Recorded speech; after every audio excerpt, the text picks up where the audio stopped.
Paolo Avellino, umaming pinagselosan si Jake Ejercito. Matapos ma-blind item noon ng panliligaw ng isang mayamang aktor sa kapamilya actress na si Kim Chiu na nagkaroon daw ng interes sa Chinita Princess.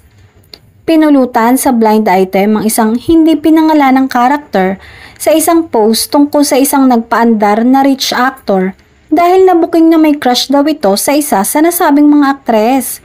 Lumabas ang pangalan ni Jake Ejercito sa blind item dahil sa comment ng mga netizen. Sa interview ng Kim Pao o nina Kim Chiu at Paolo Avellino ngayong araw para sa Kapamilya Caravan sa Dubai, ay napag-usapan kung may pinagselosan ng aktor sa dalaga. Natatawang ang ibinuking, meron, dahil seloso umano si Paolo. Tila natahimik naman ang aktor at tanggap ang mga ibinuking ni Kim sa mga fans. Isa sa mga komento ng netizens ay may initial na J ba ito? Ngunit nagtinginan lamang ang dalawa. Pakiwari nga ng mga fans ay kumpirmadong pinagselosan nga ito ng poging aktor. Maaalalang naibalita din noon ng pagseselos nito sa sikat na searchy na si Attorney Oliver nung umami na may paghanga sa aktres na si Kim Chiu.